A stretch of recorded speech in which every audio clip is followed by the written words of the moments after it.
ഇപ്പോൾ നൽകാൻ കഴിയുന്ന ഏറ്റവും പ്രധാനപ്പെട്ട വാർത്ത കർണാടകയിലെ തുംഗഭദ്ര ഡാമിൻ്റെ ഗേറ്റ് തകർന്ന് വെള്ളം കുതിച്ച് ഒഴുകുകയാണ്.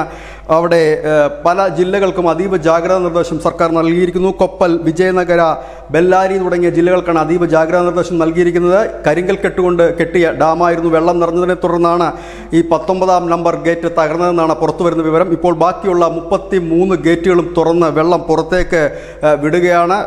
ഒരു വലിയ സംഭവം എന്ന് തന്നെ നമുക്ക് പറയേണ്ടി വരും, ഒരു വലിയ വാർത്ത എന്ന് തന്നെ നമുക്ക് പറയേണ്ടി വരും. കാരണം അപ്രതീക്ഷിതമായി രാത്രിയിൽ 12 മണിയോടുകൂടി ഗേറ്റ് തകർന്നു. വെള്ളം വലിയ രീതിയിൽ കുതിച്ച് താഴേക്ക് ഒഴുകുകയാണ്. ഒരു മുന്നറിയിപ്പ് സംവിധാനങ്ങളും മറ്റും നൽകിയോ ഇല്ലയോ എന്നുള്ള കാര്യത്തിൽ ഒരു വ്യക്തത ഇല്ല. ഏതായാലും ബാക്കിയുള്ള 33 ഗേറ്റുകളും തുറന്ന് വെള്ളം പുറത്തേക്ക് ഒഴുക്കുകയാണ്. News desk news India Malayalam.